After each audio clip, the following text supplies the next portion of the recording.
Hello friends, welcome to uniform services academy. இன்றைக்கி என்ன எதை பற்றி பார்க்க போகிறோன்னு பார்த்தீங்கன்னா, ஆர்ஆர்பி ஏஎல்பி வந்து இப்போ ஷார்ட் நோட்டீஸ் வந்து விட்டுருக்காங்க. ஸோ அதில் வந்து பார்த்தீங்கன்னா ஆல்மோஸ்ட் வந்து உங்களுக்கு 9,900 வேகன்சிஸ் வந்து வரப்போகுது. ஸோ இதோட எலிஜிபிலிட்டி என்ன, ஸோ உங்களுக்கு சேலரி எவ்வளோ இருக்கும், இதை பற்றி தான் பார்த்தீங்கன்னா இந்த வீடியோஸில் வந்து நம்ம டிஸ்கஸ் பண்ண போகிறோம். சரிங்களா? And we are uniform services academy. We are doing both offline and online classes. Offline is based in Ponneri near to Chennai. Okay, and online classes வந்து பார்த்தீங்கன்னா இந்த டிஸ்கிரிப்ஷனில் வந்து பார்த்தீங்கன்னா ஒரு வெப்சைட் லிங்க் இருக்கும். ஓகே, ஸோ நீங்கள் அந்த வெப்சைட் லிங்க் கிளிக் பண்ணாலே you can watch the demo classes. Okay, இப்போது வந்து பார்த்தீங்கன்னா மேக்ஸ் அண்ட் ரீசனிங் கிளாஸஸ் மட்டும் நாங்கள் வந்து தனியாக ஒரு கிளாஸஸ் வந்து போட்டிருக்கோம். கம்ப்ளீட் ஒய்சிடிஸ் வந்து நாங்கள் சால்வ் பண்ணியிருப்போம். ஸோ கம்ப்ளீட் ஒய்சிடிஸ் வந்து சால்வ் பண்ணியிருப்போம். பிகாஸ் ரயில்வே எக்ஸாம்ஸ்னாலே உங்களுக்கு ஒய்சிடிஸ் தான் நீங்கள் நிறைய சால்வ் பண்ணணும். சரிங்களா? அது கம்ப்ளீட்டாக நாங்கள் சால்வ் பண்ணியிருப்போம். You can go and watch the demos. And உங்களுக்கு பிடிச்சிருந்தனா இந்த நம்பர் நீங்கள் காண்டாக்ட் பண்ணலாம். We will give you the access. சரிங்களா? இப்போ நம்ம வீடியோஸ்குள்ளே போகலாம். ஓகே, இப்போ ஃபர்ஸ்ட் ஆஃப் ஆல் ஆர்ஆர்பி ஏஎல்பிக்கு ஏஜ் லிமிட் என்ன இருக்கணும்? ஓகே, இப்போ வந்து பார்த்தீங்கன்னா லாஸ்ட் டைம் வந்து உங்களுக்கு 3 years ரிலாக்ஸேஷன் கொடுத்தாங்க. அதனால் நீங்கள் 18 to 33 வந்து ஜென்ரல் இருந்தது, ஓபிசி 36 இருந்தது, அண்ட் தென் எஸ்சி எஸ்டி 38 இருந்தது. ஓகே, மோஸ்ட்லி இப்போ வரப்போகிற ஷார்ட் நோட்டீஸில் உங்களுக்கு ரிலாக்ஸேஷன் இல்லாமல் தான் வரும் நினைக்கிறேன். பட் நம்மளுக்கு வர நோட்டிஃபிகேஷன் April 10th ரிலீஸ் பண்ணுறாங்க, அப்போ வந்து நம்ம பார்க்கலாம். ஓகே, இப்போ ஜென்ரல் வந்து பார்த்தீங்கன்னா என்ன ஏஜில் இருக்கணும்னா, ஜென்ரலாகவே வந்து நோட்டிஃபிகேஷனில் உங்களுக்கு இதுதான் ஏஜ் க்ரைட்டீரியா. 18 to 30, ஓபிசினா 18 to 33 இருக்கும், and 18 to 35 for SC and ST. சரிங்களா? அண்ட் தென் வந்து பார்த்தீங்கன்னா யாரெல்லாம் eligible? ITI candidates eligible. So NCVT or SCVT certificates வந்து ஹோல்ட் பண்ணியிருக்கணும். இது நாட் ஓன்லி ஃபார் டிப்ளமா வந்து பார்த்தீங்கன்னா எலக்ட்ரிக்கல் மெக்கானிக்கல் மட்டும் இல்லாமல் ஆட்டோமொபைலும் எலிஜிபிள் தான். Automobile, electronics. சரிங்களா? ஸோ டிப்ளமா ஹோல்டர்ஸ் இவங்களாம் வந்து எலிஜிபிள். அதேமாதிரி இன்ஜினியரிங் டிசிப்ளின்ஸ், அதாவது engineering graduates which is related to electrical mechanical automobile electronics. சரிங்களா? இது ரிலேட்டடாக இன்ஜினியரிங் டிகிரி ஹோல்ட் பண்ணியிருக்கவங்களும் வந்து பார்த்தீங்கன்னா எலிஜிபிள் தான். சரிங்களா? அண்ட் தென் வந்து பார்த்தீங்கன்னா ITI, diploma and engineering graduates.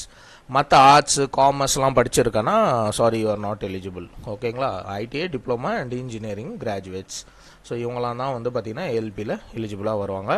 இன்ஜினியரிங்கில் பர்டிகுலராக ஒரு சில type of engineers like mechanical, electrical, automobile, electronics, E&I. So இந்த மாதிரிலாம் வந்து பார்த்தீங்கன்னா அவங்களால அப்ளை பண்ண முடியும். ஓகே, நெக்ஸ்ட் வந்து பார்த்தீங்கன்னா செலெக்ஷன் ப்ராசஸ் எப்படி இருக்கும்? ஃபஸ்ட்டு பார்த்தீங்கன்னா உங்களுக்கு CBT 1. CBTனாலே உங்களுக்கு என்னென்னா கம்ப்யூட்டர் பேஸ்டு டெஸ்ட்டு, எல்லாமே அப்ஜெக்டிவ் டைப் தான், மார்க் பண்ணுற மாதிரி தான் இருக்கும், எதுவுமே டிஸ்கிரிப்டிவ் கிடையாது.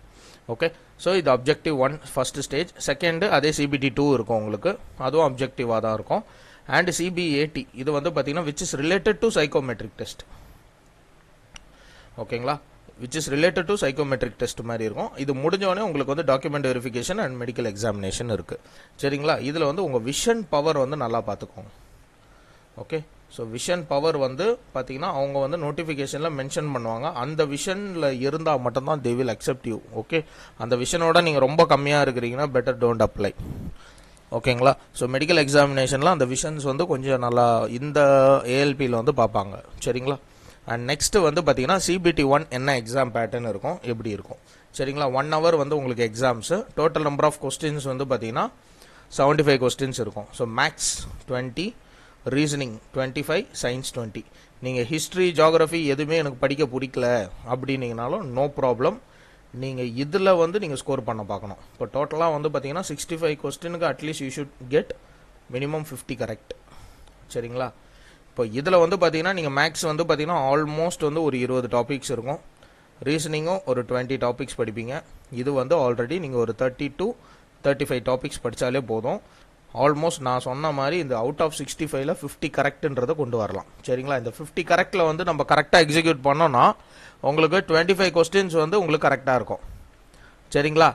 இதில் வந்து பார்த்தீங்கன்னா ரெஸ்ட் ஆஃப் த கொஸ்டின்ஸ் என்னென்னா உங்களுக்கு 20 இருக்கும். இப்போ இந்த 20ல் நீங்கள் கரெக்டாக எக்ஸிக்யூட் வந்து எப்படி பண்ணணும், இதெல்லாம் வந்து நான் நெக்ஸ்ட் வீடியோவில் வந்து இன்னும் டீட்டெயில்டாக சொல்கிறேன். இப்போ ஆல்ரெடி பார்த்தீங்கன்னா NTPCக்கு ஒரு சில ஸ்ட்ராட்டஜிஸ்லாம் கொடுத்துருப்பேன். அது எங்களோட ரயில்வே பிளேலிஸ்ட்டில் போனீங்கன்னா உங்களுக்கு ஒரு ஐடியா கிடைக்கும். சரிங்களா? இதில் வந்து அவுட் ஆஃப் 75க்கு வந்து பார்த்தீங்கன்னா நீங்கள் ஹார்ட்லி 45+ மார்க் எடுத்துட்டிங்கனாலே யூ ஆர் கோ த்ரூ. ஓகேங்களா? செகண்ட் ஸ்டேஜ் கிளியர் பண்ணிடலாம். 45+ன்றது நம்மளுக்கு சேஃப். ஓகேங்களா? ஸோ அதனால தான் நாங்கள் எப்போவுமே பார்த்தீங்கன்னா இந்த அவுட் ஆஃப் 75க்கு 50 வந்து உங்களுக்கு நீங்கள் எடுக்கிற அளவுக்கு வந்து நீங்கள் படிக்கணும். சரியா? நெக்ஸ்ட் வந்து சிபிடி 2. ஓகே, சிபிடி 2ல எது இம்பார்ட்டன்ட் பார்ட்னா, நீங்கள் ஆல்ரெடி மேக்ஸ் அண்ட் ரீசனிங் நீங்கள் படிச்சிருப்பீங்க, பட் இதோட டிஃபிகல்ட்டி லெவல் கொஞ்சம் ஹையாக இருக்கும் கம்பேர்ட் டு சிபிடி 1. ஓகேங்களா, ஸோ டிஃபிகல்ட்டி லெவல் வந்து கொஞ்சம் ஹையாக இருக்கும் கம்பேர்ட் டு சிபிடி 1. ஓகேங்களா, இதை தவிர்த்து வந்து ஓகே நீங்கள் ஜிகே அண்ட் கரண்ட் அஃபேர்ஸ் படிக்கலையா, நோ ப்ராப்ளம். ஓகே, ஏன்னா இது நிறைய வேஸ்ட்டாக படிக்கணும். ஓகேங்களா, இது வந்து படிக்கலனாலும் பிரச்சனை இல்லை, பட் அட்லீஸ்ட் நீங்கள் வந்து கொஞ்சமாவது படிக்கணும். Okay, and then basic science and engineering, இதில் வந்து பார்த்தீங்கன்னா நீங்கள் புதுசாக படிப்பீங்க. பேசிக் சயின்ஸுன்றது ஒன்றுமே இல்லை, நம்ம ஃபிசிக்ஸ் தான் வந்து பார்த்தீங்கன்னா அதிகமாக கேட்டிருப்பாங்க. Okay, engineering is related to engineering drawings. இப்போ நம்ம இன்னும் டீட்டெயில்டாக வந்து நம்ம சிலபஸ் பார்க்கலாம். ஓகேங்களா, இதில் வந்து பார்த்தீங்கன்னா இந்த பார்ட் ஏ செக்ஷனில் நீங்கள் எடுக்கிற ஸ்கோர் வந்து ரொம்ப ரொம்ப முக்கியம். சரிங்களா, இப்போ டோட்டலாக வந்து பார்த்தீங்கன்னா அவுட் ஆஃப் 100க்கு at least you should score minimum 75+. ஓகேங்களா, அதாவது 75+ நீங்கள் கரெக்டாக இருக்கணும். என்ன ரேஷியோவில் நீங்கள் அட்டன் பண்ணுறோன்றதை சொல்லிடுறேன். 75:15 ரேஷியோவில் இருந்தாலே டெஃபினட்டாக உங்களுக்கு வந்து சர்வீஸ் கிடச்சிரும். அதாவது ரைட்டு ராங்கு, 75 கரெக்ட் 15 ராங்குன்ற மாதிரி. சரிங்களா, இது வந்து நீங்கள் அப்போனா நீங்கள் என்ன பண்ணணும்னா இந்த 10ல் அட்லீஸ்ட் ஒரு சில சாப்டர்ஸ், ரிப்பீட்டட் சாப்டர்ஸ், ஓகேங்களா, கரண்ட் அஃபேர்ஸ்லாம் சும்மா ஜென்ரலாக லாஸ்ட் ஒரு 1 இயர் கரண்ட் அஃபேர்ஸ் இதெல்லாம் பார்த்தாலே உங்களால் வந்து பார்த்தீங்கன்னா ஈஸியாக கிராக் பண்ணிட முடியும். ஓகே, ஸோ இது வந்து ஜென்ரலாக வந்து மேக்ஸோட சிலபஸ். ஓகே, இதில் வந்து பார்த்தீங்கன்னா இப்போ சிஜிஎல் இதெல்லாம் படிக்கிறீங்கன்னா ஒரு 12 to 15 டாபிக்ஸ் நல்லா ஃபாஸ்ட்டாக இருந்தால் போதும். பட் இதில் நீங்கள் ரயில்வே எக்ஸாம்ஸ் வரீங்கனாலே டெஃபினட்டாக நீங்கள் எல்லா சாப்டர்ஸும் வந்து கம்பல்சரி படிக்கணும். ஓகே, இல்லைனா உங்களால் வந்து கிளியர் பண்ணுறது உங்களுக்கு கஷ்டமாக இருக்கும். மேக்ஸ் ரீசனிங் சாலிடாக இந்த கான்செப்ட்ன்றது நம்மளுக்கு தெரிஞ்சிடும். ஸோ அதிலிருந்து நம்ம பண்ணிடலாம். ஓகேங்களா, அண்ட் தென் வந்து பார்த்தீங்கன்னா ஜென்ரல் சயின்ஸ் சிபிடி 1ல் கேட்குற ஜென்ரல் சயின்ஸ் என்னன்னு பார்த்தீங்கன்னா ரொம்ப பேசிக்ஸாக தான் இருக்கும், which is related to 10th standard level basics தான் இருக்கும். நம்ம என்சிஆர்டிஸ் வந்து கவர் பண்ணாலே வந்து போதும். அதை கவர் பண்ணிவிட்டு உங்களுக்கு ஒய்சிடி சயின்ஸ் நீங்கள் படிச்சிங்கனாலே ஆல்மோஸ்ட் கிளியர். சரிங்களா, அதே மாதிரி ஜென்ரல் அவேர்னஸ்னா polity, economics, awards, art and culture, sports, static, GK, current affairs, இது ரீசெண்டாக இதெல்லாம் வந்து நீங்கள் பார்த்தீங்கனாலே ஆல்மோஸ்ட் ஓகே தான். சரிங்களா, நெக்ஸ்ட் சிபிடி 2. ஓகேங்களா, maths and reasoning same syllabus, but difficulty level நான் ஆல்ரெடி சொன்ன மாதிரி தான். டிஃபிகல்ட்டி லெவல் வந்து உங்களுக்கு வந்து கொஞ்சம் ஹையாக இருக்கும். உங்களுக்கு சிபிடி 1 கம்பேர் பண்ணும்போது டிஃபிகல்ட்டி லெவல் ஃபார் சிபிடி 2 வந்து ஹையாக இருக்கும். இதுதான் பேசிக் இன்ஜினியரிங் அண்ட் சிலபஸோட டாபிக்ஸு. இப்போ இதில் பார்த்தீங்கன்னா இது உங்களுக்கு புதுசாக இருக்கலாம். இன்ஜினியரிங் டிராயிங், ப்ரொஜெக்ஷன்ஸ், ஜியாமெட்ரி இதெல்லாம் வந்து பார்த்தீங்கன்னா நீங்கள் டிப்ளமா புக்ஸில் வந்து படிச்சிருப்பீங்க, டிப்ளமாவில் படிச்சிருப்பீங்க இன்ஜினியரிங் டிராயிங்ஸ்லாம். இதுக்கு அடுத்து வர சாப்டர்ஸ்லாம் இருக்குது பார்த்தீங்களா. ஸோ இதுக்கு அடுத்து வர சாப்டர்ஸ் எல்லாமே units and measurements, mass, weight and density, work, power and energy, speed and velocity, heat and temperature, basic electricity, levers and simple machines, occupational safety, environmental education, ITL, இது வரைக்குமே பார்த்தீங்கன்னா கம்ப்ளீட்டாக என்னென்னா ஃபிசிக்ஸ். ஸோ ஃபிசிக்ஸு, இந்த environment எஜுகேஷன்றது ரொம்ப பேசிக்காக இருக்கும். அது ஒரு இவிஎஸ்ன்னு நீங்கள் படிச்சிருப்பீங்க ஸ்கூலில். ஐடி லிட்ரஸினா பேசிக் கம்ப்யூட்டர்ஸ் பற்றி நீங்கள் படிப்பீங்க. சரிங்களா, இதுதான் வந்து பார்த்தீங்கன்னா அந்த பேசிக் சயின்ஸ் அண்ட் இன்ஜினியரிங்கில் இருக்கிற 40 மார்க்ஸ். இப்போ என்ன ஆகுது, நீங்கள் இந்த ஃபிசிக்ஸில் இங்கே போட்டிருக்க டாபிக் மட்டும்தான் நீங்கள் படிக்கணும், இதை தவிர்த்து நீங்கள் படிக்க வேண்டாம். பட் இந்த டாபிக் வந்து எந்த ஸ்டேஜ் லெவலில் படிக்கணும்னா நீங்கள் ஒரு டிகிரி ஸ்டாண்டர்டில் வந்து செட் பண்ணிவிடுங்க. ஓகே, டிகிரி ஸ்டாண்டர்டில் நீங்கள் படிச்சிட்டிங்கன்னா எல்லாமே கான்செப்ட்ஸ் தான். ஸோ கான்செப்ட்ஸ் அண்டர்ஸ்டாண்ட் ஆகிடுச்சுன்னா உங்களுக்கு ஈஸியாக இந்த பேசிக் சயின்ஸ் அண்ட் இன்ஜினியரிங்கில் 40ல் அட்லீஸ்ட் நீங்கள் 25+ன்றது ஈஸியாக அடிக்க முடியும்.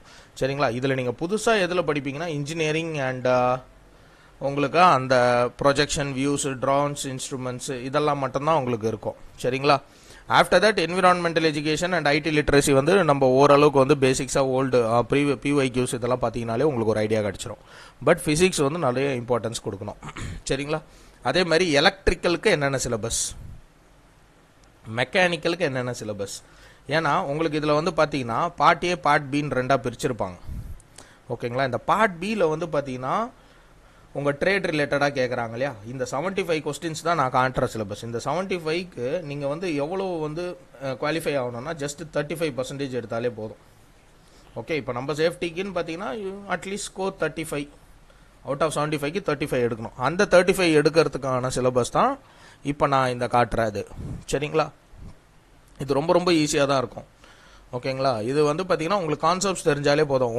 நீங்கள் ஆல்ரெடி டிப்ளமாவோ ஒரு ஐடிஐயில் வந்து படிச்சிருக்கீங்கன்னா உங்களுக்கு ஓரளவுக்கு வந்து இதில் ஒரு ஐடியா இருக்கும். இந்த சாப்டர்ஸ் மட்டும் நீங்கள் படித்தாலே போதும் இந்த ரிலவெண்ட் ட்ரேடில். ஓகேங்களா? இது 3 ப்ராசஸ் முடிச்சிட்ட அப்புறம் உங்களுக்கு என்ன ஆகிடுதுன்னா, உங்களுக்கு வந்து அதுக்கப்புறம் என்னென்னா உங்களுக்கு டாக்குமெண்ட் வெரிஃபிகேஷன் இருக்கும், அதுக்கப்புறம் மெடிக்கல் எக்ஸாமினேஷன் இருக்கும். சரிங்களா? இப்போது இல்லை நான் வந்து ஒரு பிகினர் தான், என்னால் கிளியர் பண்ண முடியுமா? எஸ், டெஃபினட்டாக பண்ண முடியும். ஒரு பிகினர் வந்து ஈஸியாக கிளியர் பண்ணலாம். பட் மேக்ஸ் அண்ட் ரீசனிங் ரொம்ப ஸ்ட்ராங்காக இருக்கணும். நீங்கள் எல்லாமே வந்து பார்த்தீங்கன்னா 90% ஆஃப் அக்யூரசி இருக்கணும் மேக்ஸ் அண்ட் ரீசனிங்கில். ஓகேங்களா? ஸோ உங்களுக்கு எதுவுமே தெரியல மேக்ஸ் பார்த்தீங்கன்னா நீங்கள் பேசிக் ஸ்ட்ராங் பண்ணிட்டு தான் மேக்ஸ் ஸ்கூலில் வந்து நம்ம வரணும். ஓகேங்களா? ஸ்ட்ரைட்டாக நீங்கள் வந்து எடுத்தோன்னே ஃபஸ்ட்டு சாப்டர்லாம் போகக்கூடாது. ஓகேங்களா? ஃபஸ்ட் ஆஃப் ஆல் உங்களுக்கு பேசிக்ஸுங்க. வாட் இஸ் பேசிக்ஸ்னால் எல்சிஎம்னா எப்படி எடுப்பாங்க, ஓகேங்களா? ஒரு பாயிண்ட்டை வச்சு எப்படி மல்டிப்ளை பண்ணணும், ஸ்கொயர்ஸ் வேல்யூனா என்ன, ஸ்கொயர் ரூட் எப்படி எடுக்கிறது, இதை எப்படி கால்குலேஷன் பண்ணுறது. ஓகேங்களா? அண்ட் தென் பேசிக்காக வந்து பார்த்தீங்கன்னா மென்டலி ஒரு டிவிஷன் வந்து எப்படி கால்குலேஷன் பண்ணணும். அண்ட் தென் ஸ்ட்ரைக் அவுட், கரெக்டாக ஸ்ட்ரைக் அவுட் பண்ணுறீங்களா இல்லையா. Okay. And then what is reciprocal. So இதெல்லாம் பார்த்தீங்கன்னா ரொம்ப ரொம்ப பேசிக். ஒரே நாளில் வந்து இந்த எல்லா பேசிக்ஸும் நீங்கள் கற்றுக்கிட்டிங்கன்னா மேக்ஸில் ஆல்மோஸ்ட் நீங்கள் 20% முடிஞ்சுது. இதுக்கப்புறம் என்னென்னா ஒவ்வொரு சாப்டர்லேயும் நீங்கள் என்ன பண்ணுவீங்கன்னா அந்த கான்செப்ட்ஸை மட்டும் தான் அப்ளை பண்ணுவீங்க. கான்செப்ட்ஸு, ஃபார்முலாஸு, அதை வச்சு நீங்கள் என்ன பண்ண போகிறீங்க, எக்ஸிக்யூஷன் பண்ண போகிறீங்க. இந்த எக்ஸிக்யூஷன் பண்ணோன்னா உங்களுக்கு என்ன தெரியணும், இந்த பேசிக்ஸ் தெரியணுமா இல்லையா. இந்த பேசிக்ஸே தெரியலனா நீங்கள் வந்து எவ்வளோதான் மேக்ஸை வந்து மனப்பாடம் பண்ண முடியாது. இது வந்து ஸ்கூல் கிடையாது. சரிங்களா? நீங்கள் ஜியோமெட்ரி, ட்ரிக்னோமெட்ரி எல்லாம் பார்க்கும்போது ஓகே ஒரு சில பேசிக்ஸ்லாம் நம்ம அந்த சாப்டருக்கு தேவைப்படுற ஃபார்முலாஸ் வந்து நம்ம மக்கப் பண்ணணும். பட் இது பத்தாது. இந்த கான்செப்ட்ஸ் அப்ளை பண்ணுமா, இந்த கான்செப்ட்ஸ்னால் நம்மளுக்கு அப்ளை பண்ணுறதுக்கு நம்மளுக்கு என்ன தெரிஞ்சிருக்கணும், ஃபார்முலா தெரிஞ்சிடும். இது 2 தெரிஞ்சால் தான் உங்களால் என்ன பண்ண முடியும், ஒரு ஃபார்முலா ஒரு சம்மே வந்து எக்ஸிக்யூட் பண்ண முடியும். அந்த எக்ஸிக்யூஷன் பண்ணணும்னா இந்த பேசிக்ஸ்லாம் தெரியணும். ஓகே. இப்போ 2.13 + 3 38.3னா நீங்கள் சும்மா டைரெக்டாக போயிடக்கூடாது. அப்போ 2.13 38.30. ஸோ இதெல்லாம் வந்து மெத்தடு. ஓகேங்களா? பாயிண்ட்ஸ் எல்லாம் ஒரே சைடு இருக்கணும். இதை வந்து ப்ளஸ் பண்ணுங்க அப்படின்னு சொல்லுவோம். அப்போனா நீங்கள் 2.13 38.3 இதை வந்து நீங்கள் போடக்கூடாது இந்த மாதிரிலாம். ஏன்னா இப்போ என்ன ஆகுது, ஸோ பாயிண்ட் வந்து மிஸ் கேல்குலேஷன் ஆகுது. அப்போனா உங்களுக்கு ஃபுல் கேல்குலேஷன், ஃபுல் சம்ஸ் வந்து தப்பாயிடும். ஓகேங்களா? அதே மாதிரி மல்டிப்ளிகேஷன் கரெக்டாக இருக்கணும். 85 × 92. ஸோ இதில் தப்பு பண்ணக்கூடாது. இப்போ 1/3 + 1/6 + 1/7. இப்போ இதை வந்து எப்படி போடுவீங்கன்னா ஸ்ட்ரெயிட்டாக மேலே இருக்கிற 1லாம் ப்ளஸ் பண்ணிவிட்டு இதெல்லாம் ப்ளஸ் பண்ணேன்னா ஆன்சர் தப்பு. ஓகே. அப்போனா என்னது, கீழே இருக்கிற வேல்யூ வந்து எல்சிஎம் எடுக்கணும், அந்த எல்சிஎம் வந்து காமனாக போடணும். ஸோ இதெல்லாம் வந்து பேசிக்ஸ், இதெல்லாம் வந்து படிக்கணும். நிறைய இன்ஸ்டியூட்டில் வந்து இந்த பேசிக்ஸ்லாம் வந்து உங்களுக்கு என்ன பண்ணுவாங்க மாட்டாங்கன்னா ரொம்ப டீட்டெயில்டாக சொல்லி தர மாட்டாங்க. இது வந்து நீங்கள் 4th 5th படித்த பேசிக்ஸ். இதை ஸ்ட்ராங் பண்ணுங்கள் திருப்பியும். சரிங்களா? இதை ஸ்ட்ராங் பண்ணிவிட்டு நெக்ஸ்ட் வரும்போது மேக்ஸ் ரீசனிங் ஒன்றுமே கிடையாது, ரொம்ப ஈஸியாக கிராக் பண்ணிடலாம். And if you have any doubts you can contact our number. Okay. All the best. Thank you.